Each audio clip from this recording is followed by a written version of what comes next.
Hi guys, how are you? Today we'll be discussing about how to speak fluently in English. तेजी से रवानी से English में कैसे बात की जाए।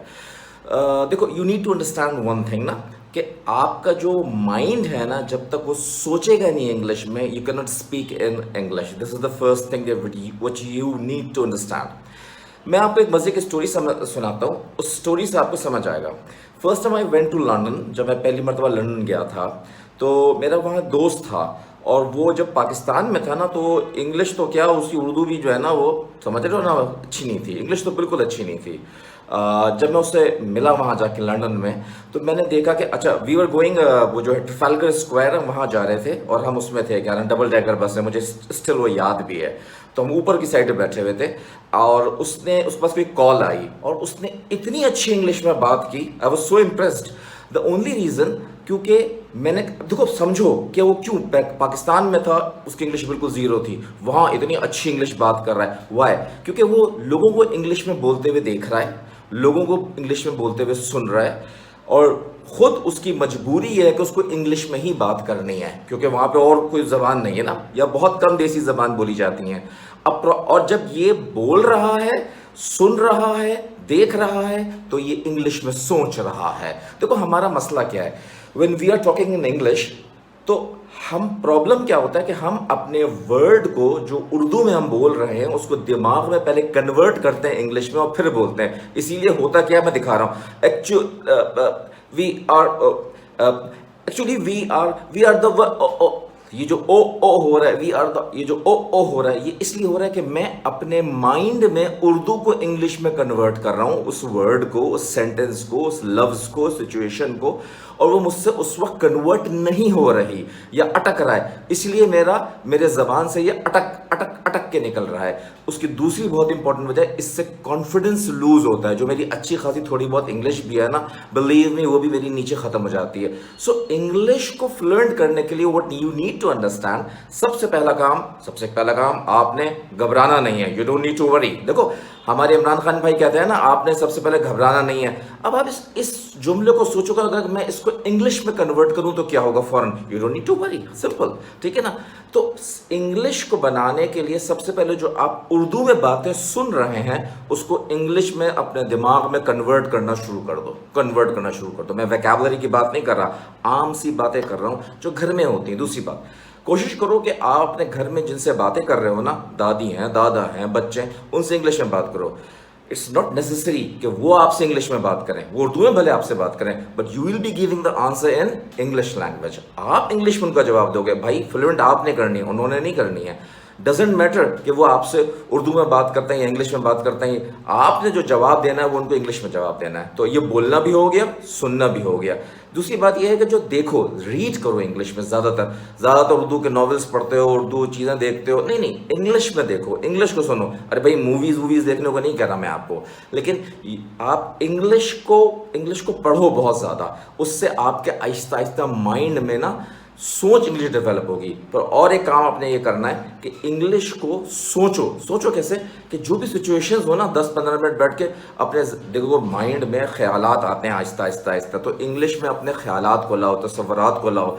जब इंग्लिश में आपके बार बार ख्यालात आएंगे, तसव्वुरात आएंगे, तो फिर एक वक्त आएगा आपके जो ख्वाब आएंगे वो भी इंग्लिश में आएंगे। अच्छा, मुझे एक बात बताओ, गोरों को जो ख्वाब आते हैं उर्दू में थोड़ी आते हैं ना, फारसी में आते हैं, उनको तो इंग्लिश में आते हैं। वाई?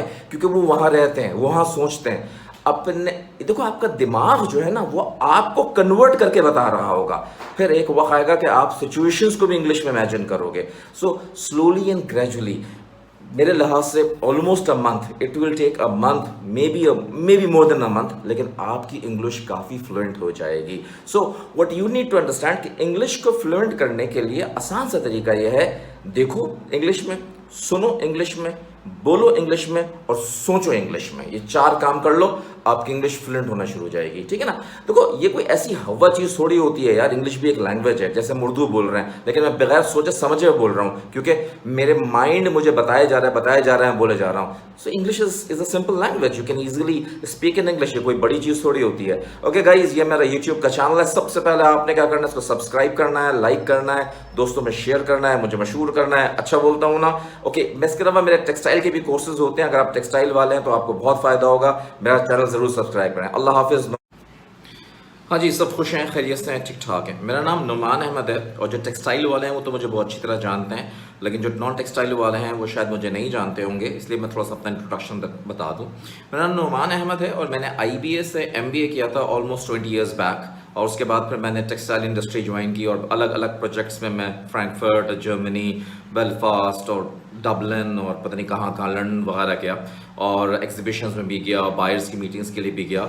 मेरा लास्ट प्रोजेक्ट था वो गुल अहमद टेक्सटाइल मिल्स में था, और वो स्पेशल प्रोजेक्ट था for the American market and for the development of some special product. Anyway, अब ये है कि मेरा जो आज से हम एक नया सिस्टम शुरू कर रहे हैं, अब वो ये है कि एंट्री टेस्ट के बारे में, जो एंट्री टेस्ट होते हैं, चाहे वो आगा खान यूनिवर्सिटी हॉस्पिटल का हो, आईबीए का हो, लम्स का हो, ये जीआरई जी मैट हो, इंटरनेशनल हो, एम कैट हो, या कुछ भी हो, उसके बारे में हम थोड़ा सा स्टार्टिंग करेंगे। और ये मेरी कंसल्टेंसीज होंगी, जिसको मेरी कंसल्टेंसी लेनी है, नंबर्स आ रहे हैं, वो मुझे व्हाट्सएप कर सकते हैं, उसकी छोटी सी फीस है, वो आपकी कंसल्टेंसी भी ले सकते हैं। नाउ स्टार्टिंग फ्रॉम कि देखो, ये जो सबसे पहले मैं आप लोगों को, स्टूडेंट्स को खास तौर पे और माँ बाप को बताना चाहता हूँ, एंट्री टेस्ट प्रिपरेशन क्या होती है। जब आईबीए में जाते हो या किसी भी बड़ी इंस्टीट्यूट में जाते हो, इवन एमकैट है या कुछ भी है, एंट्री टेस्ट प्रिपरेशन क्या होती है, उसमें वो आपके क्या चीज़ चेक करते हैं। एक चीज़ बहुत मैंने अजीब देखी है स्टूडेंट्स के अंदर, जैसे ये इंटर किया और ओ लेवल किया और ये फ़ौरन बड़े बड़े इंस्टीट्यूट्स ज्वाइन किए और फ़ौरन अपने आप को, जैसे कहते हैं ना, एक ट्रेनिंग जोन में डाल दिया। देखिए, अच्छी बात है, इंस्टीट्यूट्स ज्वाइन कीजिए, काम कीजिए, मगर एक बात हमेशा याद रखिएगा, they are there to polish you. वो सिर्फ आपको पॉलिश तो कर सकते हैं, लेकिन enhancement of knowledge I don't think so. कि देखा, बात को ज़रा समझना ज़रूरी है। ये जितने भी बड़े बड़े इंस्टीट्यूट्स हैं और जो एंट्री टेस्ट होते हैं, ये चाहते क्या हैं, पहले कॉन्सेप्ट को समझो। ये जो आपने प्ले ग्रुप से लेकर क्लास 1 2 3 4 मैट्रिक पर ओ लेवल, यहाँ जो आपने कुछ पढ़ा है, क्या आपने उसे समझा है या रट्टा मारा है? आपने बस उसको रट्टा मार के आगे निकल गए हो या समझ के आए हो? ये सिर्फ समझने को कहते हैं कॉम्प्रीहेंशन। कॉम्प्रीहेंसिव एबिलिटी आपकी चेक करते हैं, अंडरस्टैंडिंग एबिलिटी। कुछ सीख कर भी आए हो भाई, या बस रट्टा मार के आगे निकल आए हो? ये चीज़ वो चेक की जाती है, और इसके अलावा उसका कोई मकसद नहीं होता।